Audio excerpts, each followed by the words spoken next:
क्या आप किस्मत में विश्वास करते हैं?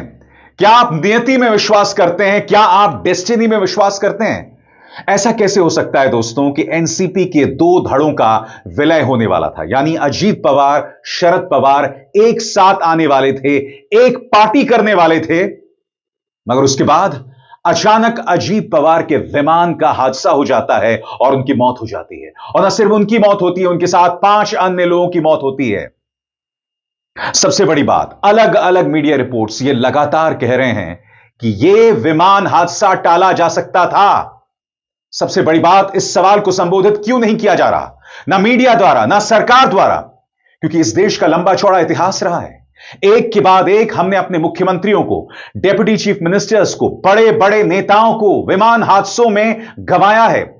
इसके बावजूद इस मुद्दे पर सीरियस बहस क्यों नहीं हो रही?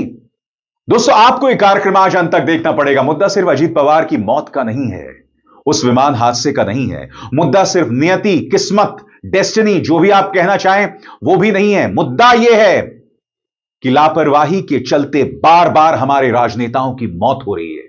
मैं एक बात स्पष्ट कर दूं, मैं अजीत पवार की मौत के पीछे कोई बहुत बड़ी साजिश नहीं देख रहा हूं। सबसे बड़ी बात, मेरे पास ऐसे कोई प्रमाण नहीं है। मैं आपके सामने अलग अलग मीडिया रिपोर्ट्स खंगाल कर लाया हूं और यह प्रमाणित करने वाला हूं कि किस तरह से अजीत पवार की मौत जिस विमान हादसे में हुई थी वो टाला जा सकता था। मगर सबसे पहले वो बड़ी खबर जिस पर आपका ध्यान खींचना बहुत जरूरी हो जाता है कि दोनों जो एनसीपी के अलग अलग धड़े थे वो एक होने वाले थे। सही सुना आपने। तो आइए गौर फरमाएं इस पूरी दास्तान पर। आपके स्क्रीन पर राष्ट्रवादी कांग्रेस के दोनों धड़ों का विलय तय है और जिला परिषद चुनावों के बाद इसकी औपचारिक घोषणा हो सकती है। इस सिलसिले में अजीत पवार और शरद पवार दोनों धड़े जो थे, उनके नेताओं के बीच हाल ही में अंतिम बैठकें भी हो चुकी थी। दोनों ही पार्टियों के वरिष्ठ नेताओं ने महाराष्ट्र की सियासत में होने जा रहे इस बड़े सियासी घटनाक्रम की पुष्टि की है।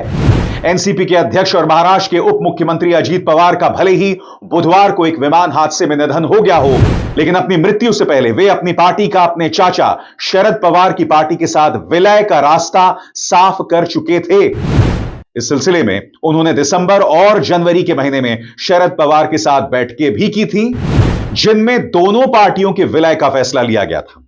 फरवरी के पहले हफ्ते में होने वाले जिला परिषद चुनावों के बाद एक संयुक्त प्रेस कॉन्फ्रेंस के जरिए विलय का औपचारिक ऐलान शरद पवार और अजीत पवार करने वाले थे।